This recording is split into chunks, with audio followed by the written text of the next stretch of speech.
रत्नागिरी जिल्ह्यात मोठ्या जल्लोषामध्ये ढोल ताशांच्या गजरात गणरायाचे आगमन झाले। रत्नागिरीतील या गणेशोत्सवामध्ये विशेष बाब ठरली ती म्हणजे हिंदू मुस्लिम ऐक्य। मुस्लिम बांधवांनी गणपती मिरवणुकीमध्ये पुष्पगुच्छ आणि मोदक देऊन तसेच गळा भेट घेत हिंदू बांधवांना गणपतीच्या शुभेच्छा दिल्या। रत्नागिरीत हिंदू मुस्लिम बांधवांचा एकोपा या प्रसंगी दिसून आला। यावेळी मोठ्या प्रमाणात हिंदू आणि मुस्लिम बांधव तसेच रत्नागिरी जिल्ह्याचे पोलीस अधीक्षक धनंजय कुलकर्णी आणि पोलीस अधिकारी उपस्थित होते। सर्वात मोठा उत्सव म्हणजे गणेशोत्सव। गणेशोत्सवासाठी या आमच्या कोकणामध्ये रत्नागिरीमध्ये मुंबईचे चाकरमानी आणि इतर सर्वजण गणेशोत्सवासाठी रत्नागिरीमध्ये येत असतात। आज गणेश आगमनाचा दिवस आहे।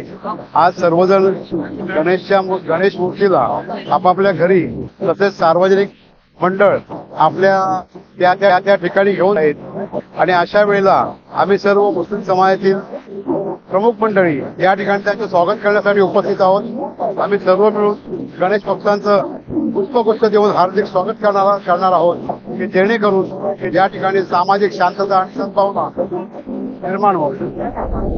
टाइम्स डिजिटलला लाईक करा, सबस्क्राईब करा, शेअर करा आणि बेल आयकॉन दाबायला विसरू नका। पाहत रहा टाइम्स डिजिटल।